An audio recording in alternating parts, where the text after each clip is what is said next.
Hi, Stacey. Hello, hi. How are you? I'm very good, thank you. Very excited to chat with you this evening. Great. And how's everything in New Zealand? New Zealand's great. I think we're pretty lucky here. We've been out of lockdown for a few months and we get to play sport again. I know not many countries around the world are back to normal yet, but very lucky here. Wonderful. Yeah, I mean, we get news. I mean, you guys were one of the best countries, to conquer the virus. So well done. Yeah, well, I guess we're not the biggest country, so it was easier for our Prime Minister to contain, but yeah, just love it. Sure. And okay, has your training started? Yes, I've been training for a couple months now, and I just started playing again Mm-hmm. a few weeks ago, actually. So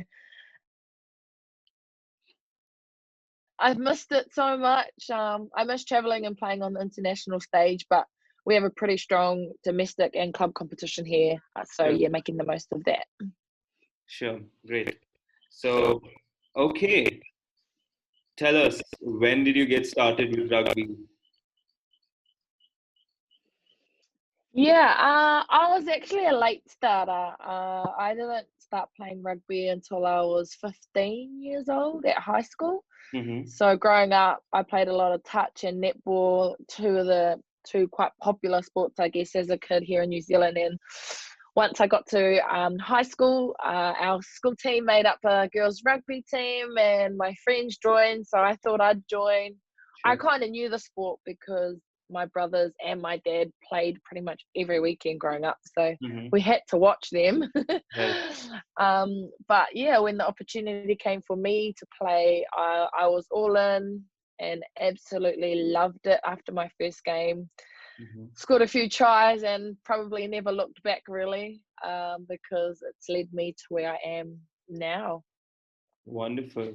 Wonderful. And yeah, talk to us about the rugby culture in New Zealand. I mean, when someone says rugby in India, the first thought that comes to our head is New Zealand. So why is it so popular there? That's awesome.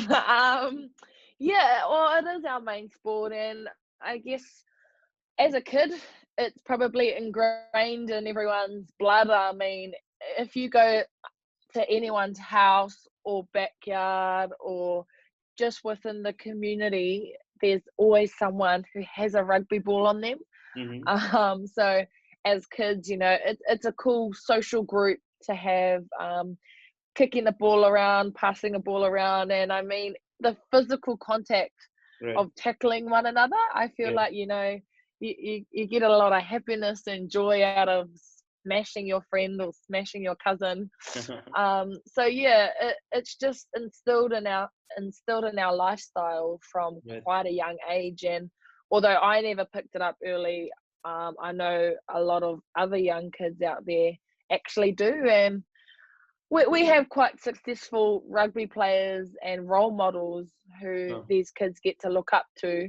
sure. And I suppose, yeah, that helps. So big part of our culture. It's a fun way. Rugby is not only a fun sport to play, but it's a cool social background. So Mm-hmm. every weekend, going to hang out with your friends, playing this amazing sport, and then afterwards talking about it, catching up, and yeah, just having fun. Like it's a lifestyle. Rugby's a lifestyle for us here, and yeah, and most people here in the country probably play it, Yeah, or if not play it, definitely watch it. sure. Sure. So, yeah, you started at the age of 15 and you made it through to the college team, school team or college team. And um, when do you actually decide to get serious? Yeah. So I initially did just play for fun. I actually, when I was 15, I never knew who the Black Ferns were, which is probably a surprise Wow. Okay. considering that the Black Ferns had won two two or three World Cups already.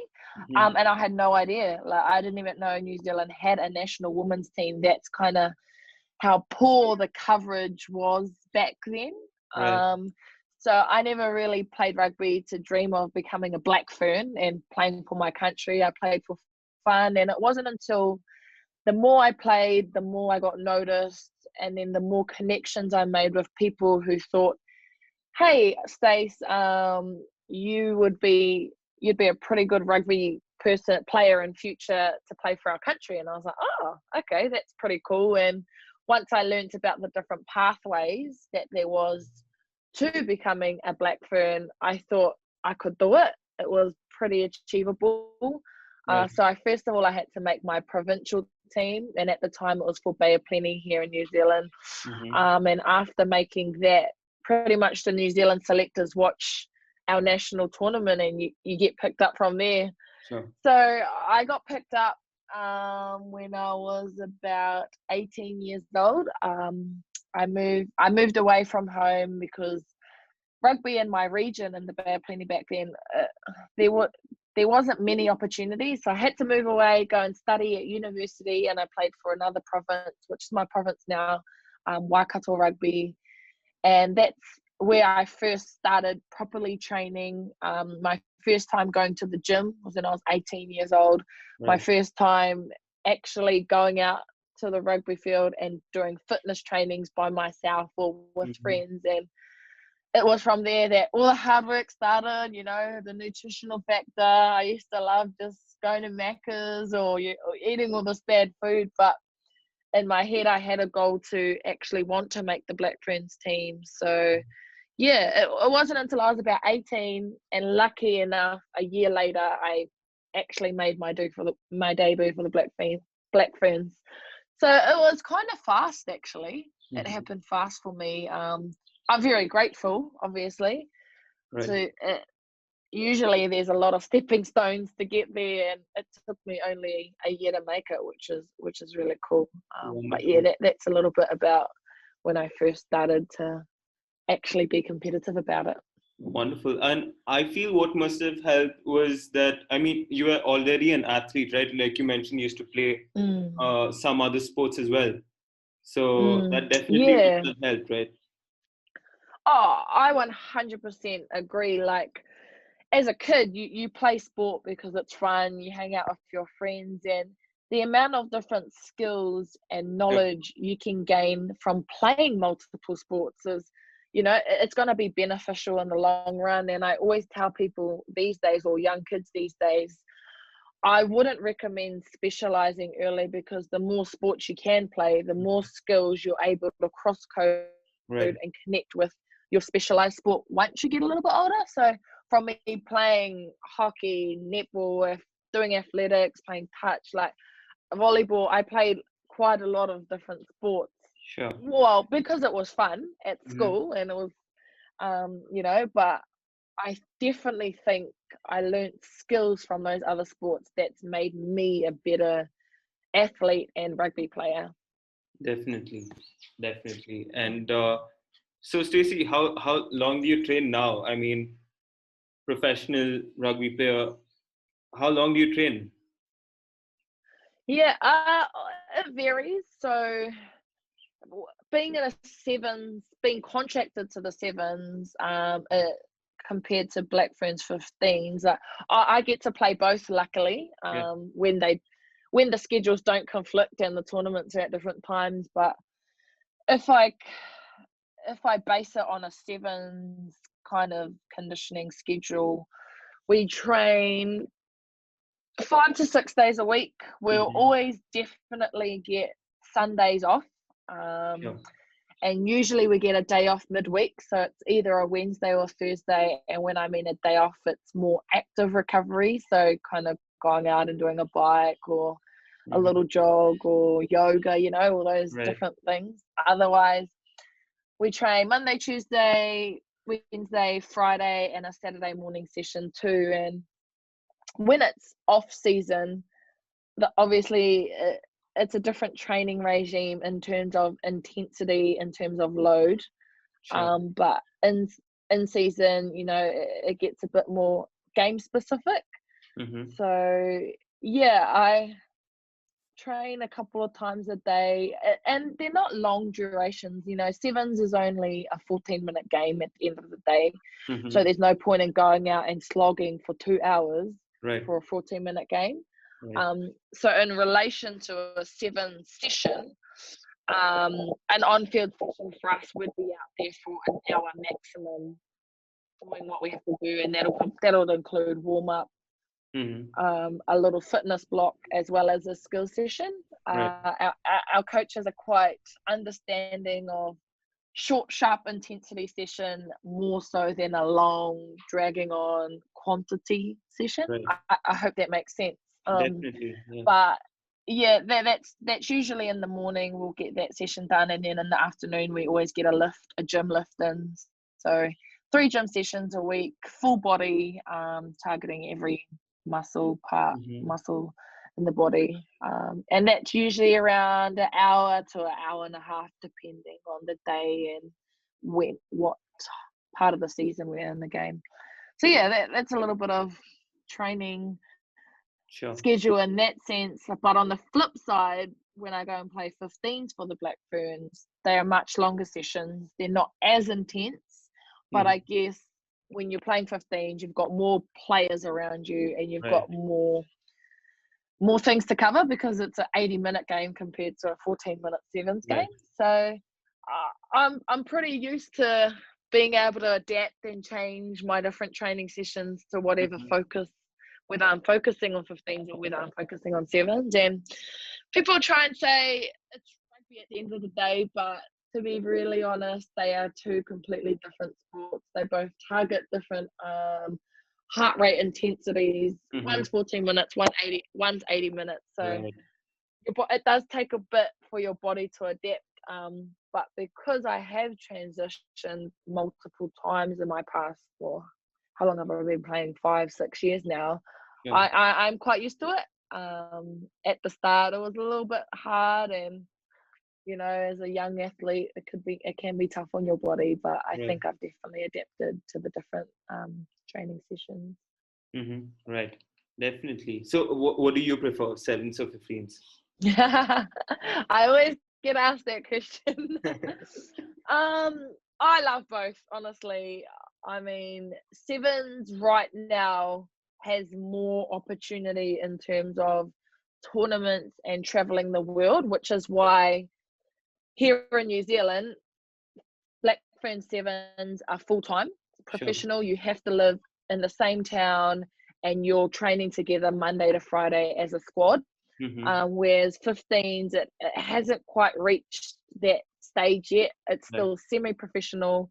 There are great contracts, but probably not enough to live off by themselves. They have to have another job, Sure. to kind of make their income Mm-hmm. and weekly schedule work. Right. So yeah, 15s is definitely getting better, and I love it. But there's just not as many tournaments Mm-hmm. just yet. I'm just quite lucky that we get to play both. I know in some countries worldwide, like England and Canada, they have to choose Sure. between sevens or 15s. Yeah. But here we're quite lucky. We still get to play a little bit of both. That's great. That's great. And yeah, I was doing a bit of research, and wow, you had a bus accident in 2011. Mhm. What is I that? did. Yeah. It was pretty. It was a terrifying experience. I mean, no one ever wants to be in any crashes, and I remember it vividly. I was one of the oldest on the bus. It was actually my first year I started playing rugby, Mm-hmm. and it was towards the end of that year. So, I was enjoying my rugby, and I was playing everything else still. And when the crash did happen, and my first thought, I kid you not, was, will I ever be able to play sport again? Because Right. I had these 2 injuries, or 2 deep gashes to both of my legs, and Mm-hmm. pretty much couldn't walk for quite a while. But I mean, the body bounced back, and the injury wasn't long term. I think I was out for maybe 2 to 3 months, luckily. Mm-hmm. But yeah, it was a scary experience in terms of being in a situation where there's like multiple kids around you, scared, Right. crying, very young, have no idea what has just gone on. But being the brave kind of person I was, I was calm, helping them out and whatnot to make sure Mm-hmm. they were safe. Right. So yeah, it was a scary experience, but learned a lot from it. And at the end of the day, I was still able to get back out on that field a couple of months later. So I'm very grateful. Wonderful. Wonderful. And yeah, must have been life changing for you. And good Yeah, you well, got I yeah. guess that, yeah, I guess for me, that was probably one of the biggest or first big challenges in life for me. Like, I hadn't experienced anything like that. And then growing from that experience to another one, just realizing and understanding that there will always be challenges along the way. Sure. But it's more so about the way you adapt to those challenges and react to it. Sure. That's going to make you a better person at the end of it. And I mean, being a professional athlete, I know anyone in the world who is in my position can understand that injuries, non-selection, anything like that, it's disheartening, but it's a part of being professional. And Sure. it's all about learning to be resilient, to be mentally tough about it, and not not just being all kind of sad and sulky about it. Like that ain't gonna change anything. It's Right. more so about the way you adapt to it, and learn from what has happened and make sure it never happens again. So yeah, that was probably the start of Sure. one of the biggest challenges as a kid. Definitely. Definitely. And so, Stacey, I mean, this was obviously a life challenge, but have you had challenges in rugby that you faced, adversities or challenges of any sort, or has it just been free flowing? I think if anyone's sporting life has been free flowing, I'd be very, very reluctant to hear that. Mm-hmm. Definitely not. There's always so many challenges, and the big ones that stand out for me would be my body. Um, I've had a few big injuries in my Mm-hmm. career, and I'm still only 24 years old, so I've still got quite a few years ahead of me, I hope. Right. Right. I've had a shoulder reconstruction. I had a wrist surgery last year. I've had a knee surgery, and those have put me out of the game for quite some time, like led from 6 to 9 months. Sure. And as an athlete, that sucks. Definitely. You work so hard, you make all these sacrifices, and you can see yourself getting somewhere or becoming a better player, Right. and then injury hits and you're back to square one. Yeah. It's hard because you're on the sideline, you're watching everyone play the sport you love, getting better, and you're just kind of nothing. That's how it feels when you get these big injuries. I mean, but for me, I've done the process now a few times, like getting injured, that it doesn't really. It's shattering at first, like you the initial thought is like, damn it, I'm injured. Mm-hmm. But my mindset now has changed to be so positive that you can only control the controllables. I couldn't control getting injured, but what I can control is getting back to Sure. my same physical and mental state, and actually knowing and understanding the processes to take because it's happened before. Mm-hmm. So I actually take it now as a positive, like, oh good, I can't control that. But what I can control is stuff outside of my injury, like making time for my friends and family who I hardly get to see, or Right. making time for study, because we know rugby isn't going to last forever. I need a career pathway when I eventually stop playing. So yeah, just putting my mind at ease and trying to find things that I can do instead of what I can't. that's probably been my biggest learning and Right. lesson being an athlete is always find things you can do, not what you can't. Um, Sure. yeah. Sure. So, who's influenced you? Do you have Mm. family that has, inspired or influenced you, or do you have role models? Yeah, there's a few different people. Mm-hmm. Family is always my number one. I didn't really mention it at the start, but as a younger kid growing up, I grew up in a really rural area. Mm-hmm. So on a farm with all my cousins, lots of family, everyone's auntie and everyone's uncle because you're all at each other's houses all the time. And mum and dad didn't have stable jobs, so we Mm-hmm. weren't the wealthiest family, to be fair. They struggled to pay our fees for sports things, so we did a lot of fundraising events. Mm-hmm. We had to rely on my friends and my wider family to get me to my trainings because mum and dad had to work at night time. Sure. Like all these different things, they've helped me. Although mum and dad never had much, they always supported me as much as they could, and they're a big part of my motivation in terms of making them proud and helping them or giving back to them because they gave it all to me when I was a younger kid. So Yeah. family, family to me is everything, and they're definitely a big part of my motivation. And a Sure. few other role models.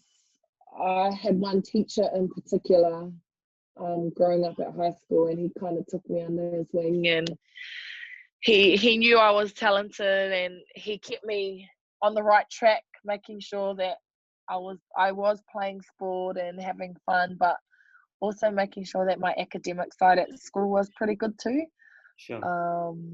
So he actually told me the quote, "You can only control the controllables." And back then, I didn't quite understand that as a kid. I was just like, oh, yeah, okay. Mm-hmm. But looking back now and thinking, oh, I truly understand what he means about you can only control the controllables. Right. So, yeah, that he was a big role model for me. And I have to mention my older brother. Mhm.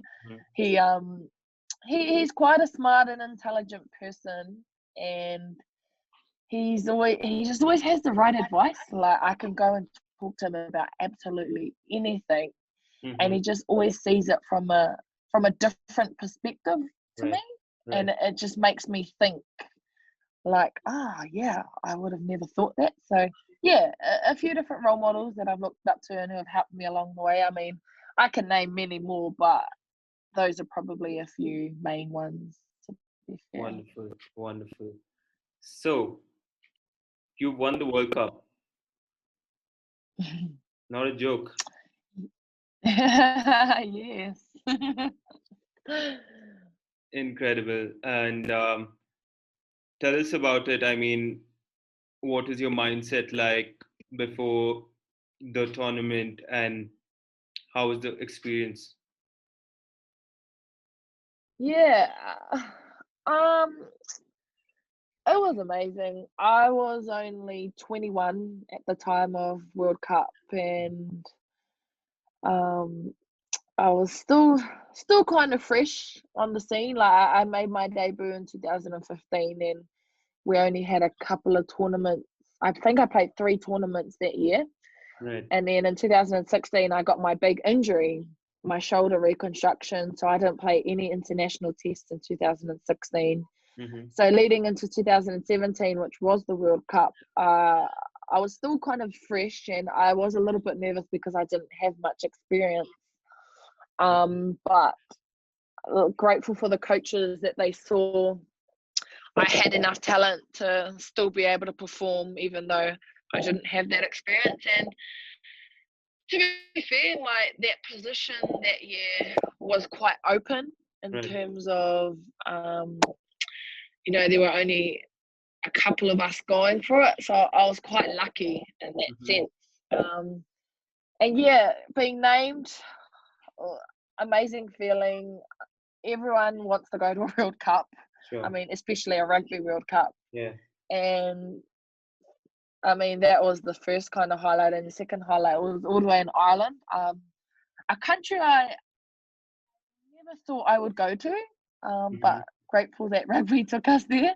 Right. When we got there, it was just awesome, different people, the culture, food, everything. It was an awesome time in Ireland, the 3 weeks we were there. And I say this all the time, but I'm like, you have these little stepping stones. So making the team, making the Black Ferns squad in the first place is pretty cool, especially here in New Zealand, because everyone wants to wear the black jersey. I mean, it's our pinnacle sport.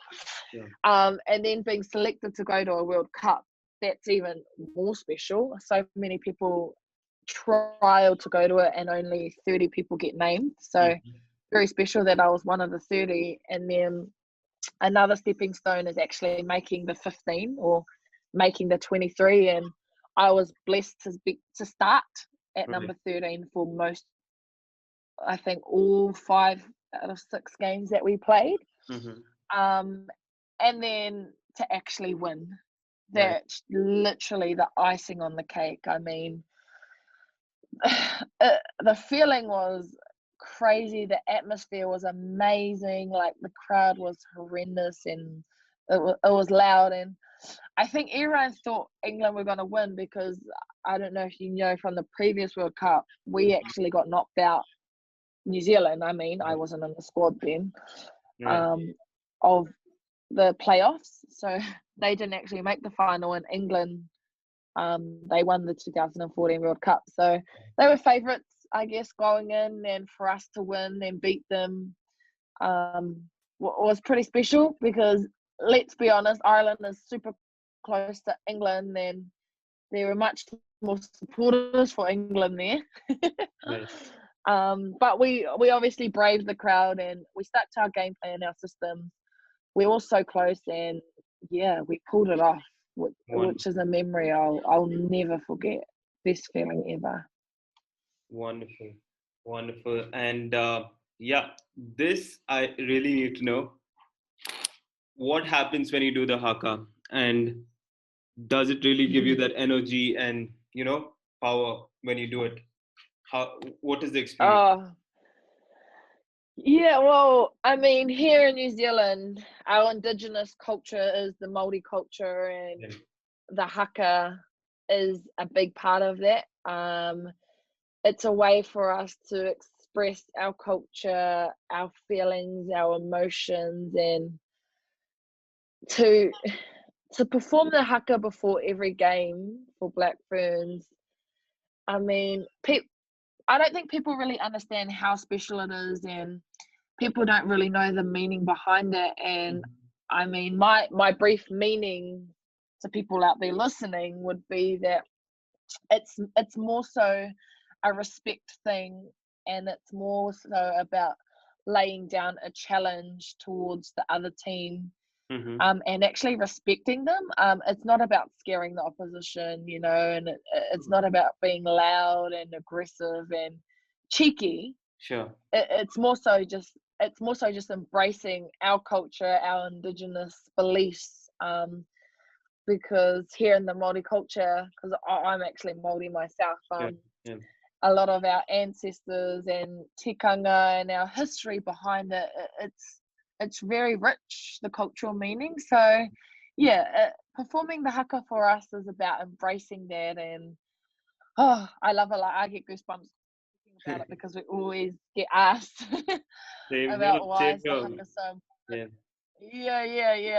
And just when I'm out there and you're doing it and you're loud and you're representing your country, your family, your friends, it definitely gives us an extra energy boost. I mean, what better way to start a rugby match than doing a haka to lift your spirits and your energy levels through the roof? So it is a special part of New Zealand and who we are. I mean, I know there's so many different cultures out in the world, like the Pacific. Our Pacifica people, they do their little sievas with their little what do you call hula skirts, and then you have the Irish who do their tap dancing, and that that's just the importance of our country and having that kind of item, I guess, to be able to perform and showcase on the world stage. Right. That's very special to us. So yeah, it definitely is more so about connecting with our opposition, not scaring them, not at all. Sure, sure. But Yeah. as fans, and when we watch it on YouTube and on TV, we can literally feel the energy.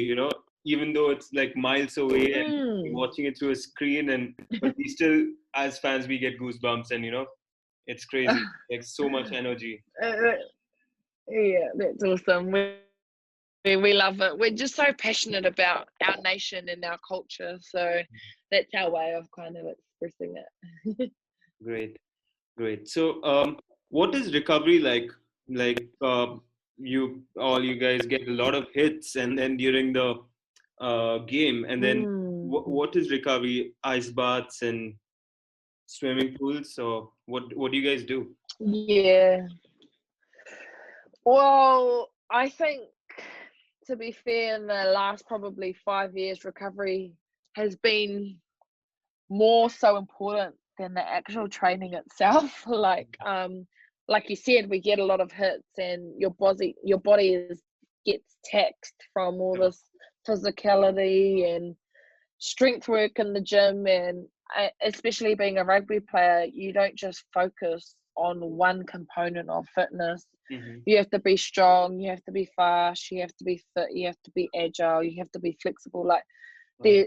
there's so many different things that you have to focus on. You don't solely just focus on one thing. And yeah, our physios and stuff, they drill in us the importance of recovery. So stretching, rolling, ice baths, and even now, like there's so many other different mechanisms. Like I do yoga Mm-hmm. because everyone thinks yoga is hard. I love yoga. I mean, you get your stretch in, and Right. it's a place for you to reconnect with yourself, your body, Right. and you mentally refresh. You don't think about anything else but your body. Like Mm. it's a cool way of mindfulness for me to stop thinking about rugby, stop thinking about life, Sure. zone into my body, and at the same time get the benefits of the stretching component of recovery.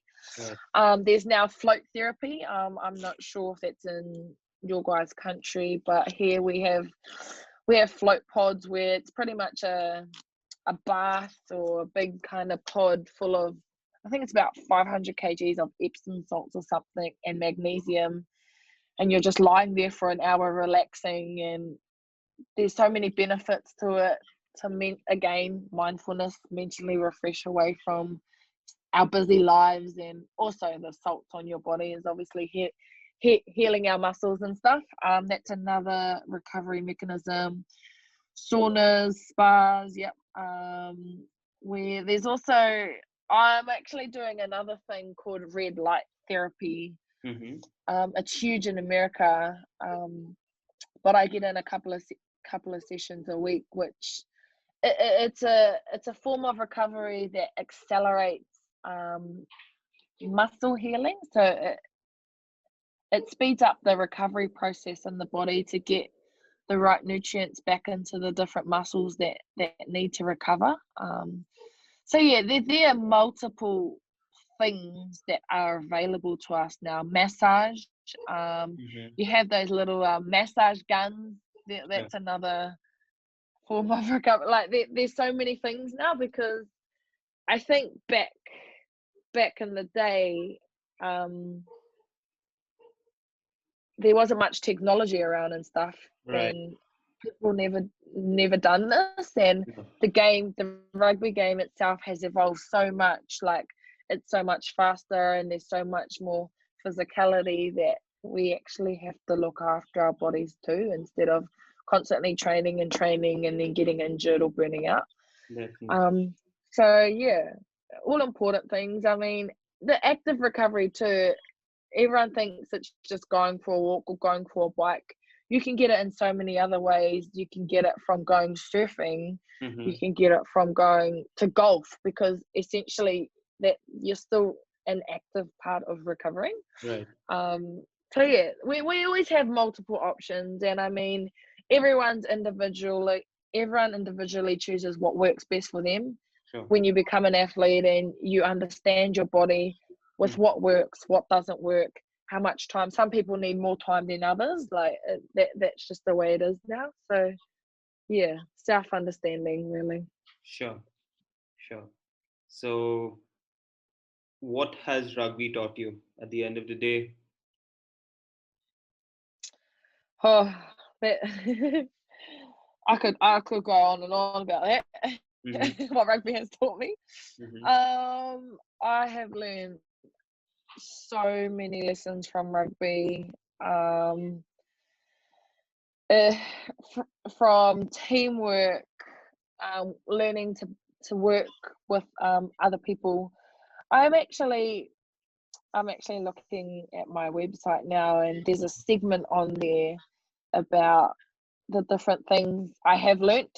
Right. So on my about segment, it talks about my life lessons, and I've learnt heaps. So on here, I'm just going to read it because it makes so much sense. I say professional sport has helped shape me into the person I am, because it's contributed not only to my athlete abilities but my personal development too. Mm-hmm. So I say on here, from non-selection, I've learnt humility. From injury, I've learnt resilience. From training hard, I've learnt mental toughness. From traveling all around the world, I've learnt about compassion and about different cultures. From training constantly with my teammates, you learn about the importance of work ethic, because essentially, you know, you don't want to let them down. It's a team sport, and Right. you all have to be all in if Right. you want the results and the success as a team. Yeah. From different, we're constantly in the media, so from the different media interviews I have been exposed to, it's given me more confidence, Sure. not only to be able to speak in front of a camera, but to be able to speak to young kids growing up, to be Right. able to speak to my friends, to my family. Like there's so many different positives from that.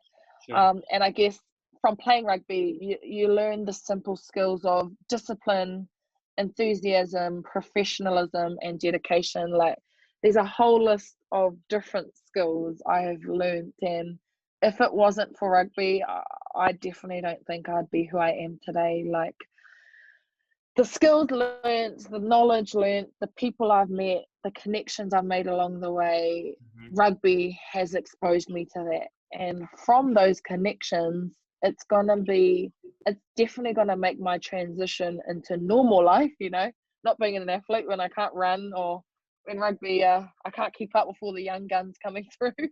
Yeah. I've learnt all these skills and all these different values that transitioning to work with a different workforce outside of sport, I think will be quite easy for me, or easier Mm-hmm. than not having that athletic or sporting background. Right. So yeah, sorry to go on and on about that question, but it's taught me so many things, and I'm just extremely grateful for rugby. Wonderful. Wonderful. And that's great to know. I mean, you have a list, and um, I'm probably you read that often and just remind yourself, right? Yeah, definitely. Sure. Government support. How's the New Zealand government?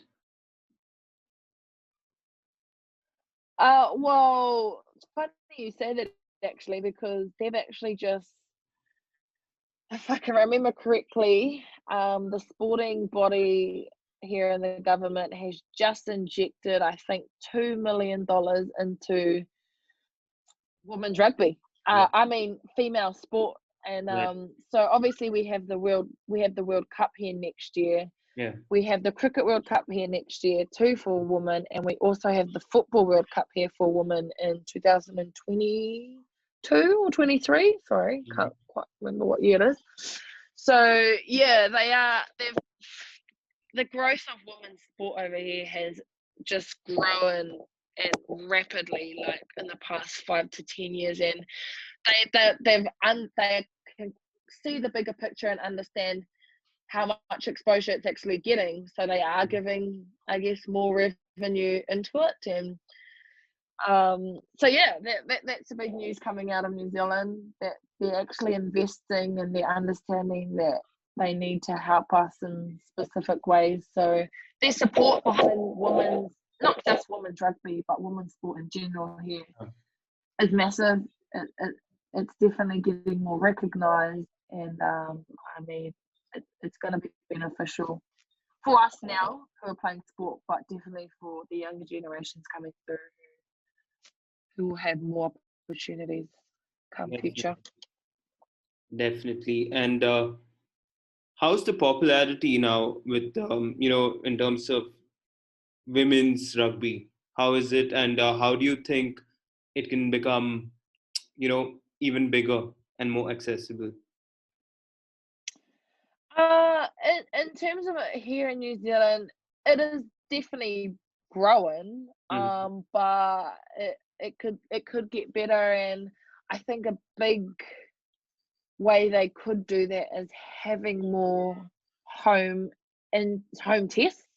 Right. Like we have our local club competition and we have our local domestic competition, which is awesome. But I mean, I think people could aspire to be a female rugby player more if there were more international tests here. And I actually think it's growing more in other countries worldwide than in New Zealand, which probably doesn't sound right because it is our number one sport here. Right. But yeah, we're such a small country, and there's still competitive other competitive sports like netball and soccer. Like some girls just grow up and they don't like the physicality that rugby brings, so they go and play these other sports. It doesn't involve that. Right. So yeah, and I guess you can't force a kid to want to play a sport. They've got to actually enjoy it. Sure. So yeah, it is what it is. But I mean, if we had more opportunities to go into schools or to do more community things with them to change their minds, that would be pretty cool. Right. Definitely. So anyway, any advice you have for the ones who want to get started?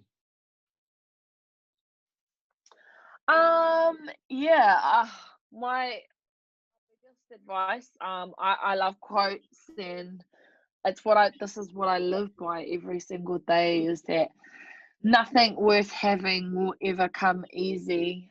If you want to try a sport or rugby in general, there's going to be so many challenges, obstacles, and hurdles along the way.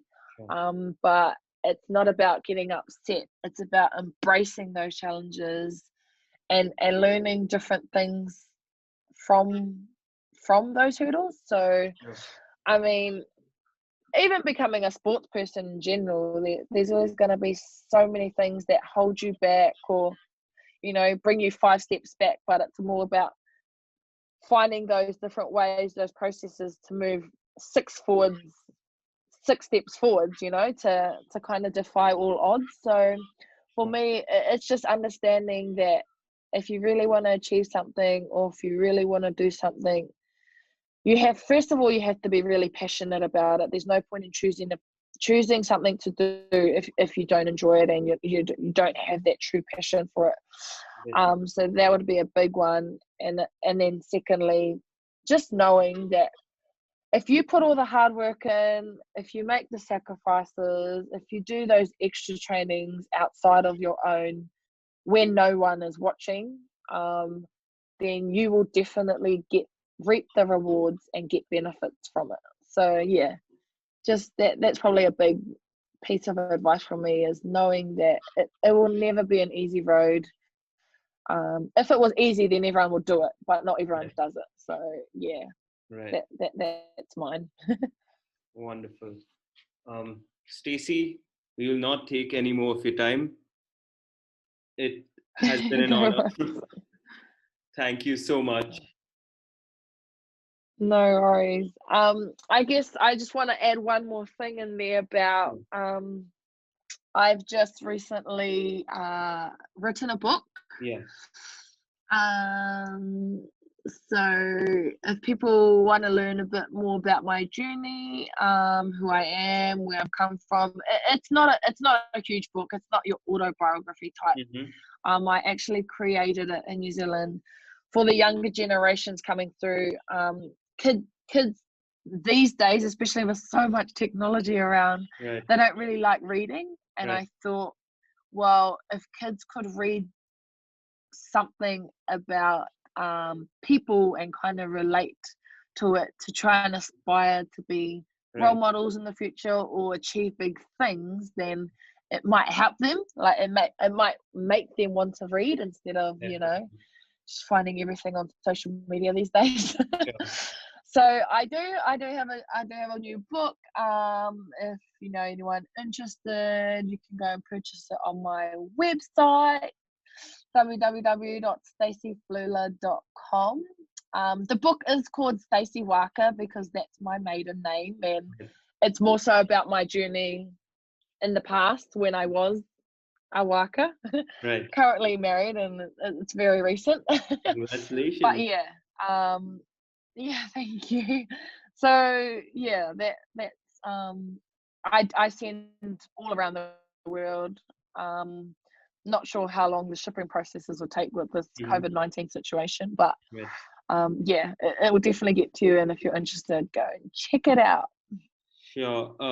Guys, I shall have the link to the book on the show notes. So please do check out Stacey's book and order it. And Stacey, also, why don't you share with us your Instagram handles or LinkedIn or where people can get in touch with you? Yeah, so I'm mostly active more so on Instagram and Facebook. They're both under, actually, my Instagram handle is under Stacey Waka. Haven't quite changed it yet.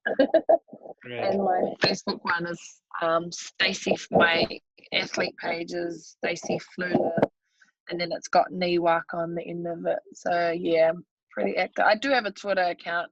I think that's under Stacey Fluhler. I don't post too much on that. I'm mostly an Instagram girl. Right. But Right. yeah, find me on there. Check it Great. out. Great. So, guys, all the links are going to be on the show notes, so you can follow her journey and watch as she goes ahead and does bigger things. Yeah, there are a few things in the pipeline, everyone. I might as well share it now. In the middle of creating an online program for Mm-hmm. people all around the world to learn from me, I guess. Wonderful. I'm a bit of a busy person. Right. Not only am I a professional athlete, but I have so many different other things outside of rugby that I'm doing. Sure. I study, I'm a TV presenter, I'm doing my own online business, and Mhm. I'm an athlete. So yeah, you can see I juggle quite a lot of things, and Yeah. my program is actually going to be about balance because I Okay. think I balance my commitments quite well. And yeah, that's something in the pipeline. If you're interested, again, obviously keep an eye out on my website because all my social media handles, there's big things coming. Sure. Sure. And Stacey, do share it with us, and we'd be happy to share it amongst all our Indian audience and Awesome. all the groups wherever we are. So, That's awesome. Thank you. all right. Thank you, Stacey, and take care. Hope to see you, and maybe one day we can meet and discuss further. Definitely. And I just want to add that I'm so passionate about traveling, and I've always wanted to come to India because I know rugby is still growing there, which is Sure. all good. I met Shweta. I was a part of the Unstoppable campaign at World Rugby last year, and I met Shweta Shahi, who's from India. She was the representative from your guys' country, and I would just love to come and visit you one day. So I hope in future we can make it Wonderful. work. And definitely, definitely. And here's a coincidence. We used to go to the same gym. Really? Oh wow, it's such a small world. Incredibly It's small. crazy. Yeah. Awesome. She's an awesome person. She used to wear the India jersey, so I knew she wouldn't know me. I play tennis professionally, so I used to just Ah, have my eye, on people who wear the Indian jersey, and so yeah, she used to work out there. oh, Crazy, crazy. look at that. Very small world. All right, then I'll see you around in India then sometime. Yeah, hopefully. Thank you. Thanks for having me. Sure. Bye. See ya.